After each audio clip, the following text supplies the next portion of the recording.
حضرت عیسیٰ علیہ السلام کے زمانے میں ایک دھوبی تھا، لوگوں کے کپڑے آپس میں تبدیل کر دیتا تھا۔ تو لوگوں نے حضرت عیسیٰ علیہ السلام کو اس کے بارے میں بتایا کہ حضور یہ بندہ بڑا گڑبڑ بندہ ہے، سب کے کپڑے ملا دیتا ہے، تو آپ جو ہے اس بندے کے لیے کچھ کیجئے۔ آپ نے اللہ کی بارگاہ میں اس کی ہلاکت کی دعا کر دی۔ دھوبی اپنے معمول سے گھر سے نکلا، اس کے پاس 3 روٹیاں تھیں۔ ایک سائل آیا تو اس نے ایک روٹی اسے دے دی۔ سائل نے دعا دی، اللہ تعالیٰ تجھ سے آفات سماویہ یعنی آسمانی آفتیں سے تجھے بچا لے۔ دھوبی نے اس دعا سے بڑا متاثر ہوا، ایک اور روٹی دے دی۔ اس پر اس سائل نے دعا کی کہ اللہ تعالیٰ تجھے جملہ آفتوں سے محفوظ رکھے۔ اس نے تیسری روٹی بھی دے دی۔ اس سائل نے دعا کی اللہ تعالیٰ تجھے توبہ کی بھی توفیق عطا فرمائے۔ اب ایک بڑا سانپ جو ہے اس کی گٹھڑی میں داخل ہو چکا تھا، کیونکہ اب اس کی ہلاکت کی دعا ہو گئی تھی۔ اس سانپ کی گویا قدرتی یہ ڈیوٹی لگائی گئی تھی کہ اس دھوبی کو کاٹنا ہے۔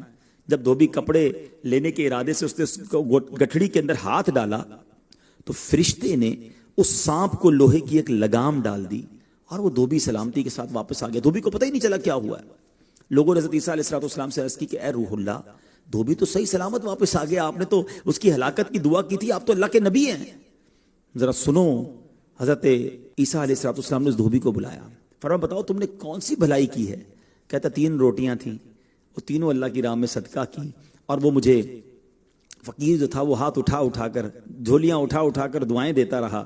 تو آپ علیہ السلام نے اس سانپ سے پوچھا کہ تم نے اسے قتل کیوں نہیں کیا؟ تو سانپ نے عرض کی اے اللہ کے نبی، اللہ عز و جل نے آپ کی دعا قبول فرما لی تھی اور مجھے اس کو ہلاک کرنے کے لیے بھیجا تھا۔ جب اس دھوبی نے سائل کو صدقہ دیا تو ایک فرشتے نے آ کر مجھے لوہے کی لگام ڈال دی۔ لوگوں نے یہ بات سنی، دھوبی نے یہ بات سنی، اسے بڑا تعجب ہوا کہ اتنا گناہگار میں، لوگوں کو اتنی تکلیف پہنچانے والا، صرف ایک نیکی کی اور مجھے آفت سے بچا لیا گیا۔ اس دھوبی نے توبہ کر لی کیونکہ اس سائل نے توبہ کی بھی دعا کی تھی۔ تو پتہ یہ چلا آفتوں سے بچنا چاہتے ہیں، مصیبتوں سے بچنا چاہتے ہیں، اپنے نام کا بھی، بچوں کے نام کا بھی، فیملی کے ہر فرد کے نام پر صدقہ نکالتے رہیں کہ یا اللہ صدقے کی برکت سے ان بلاؤں ان وباؤں سے بچانا۔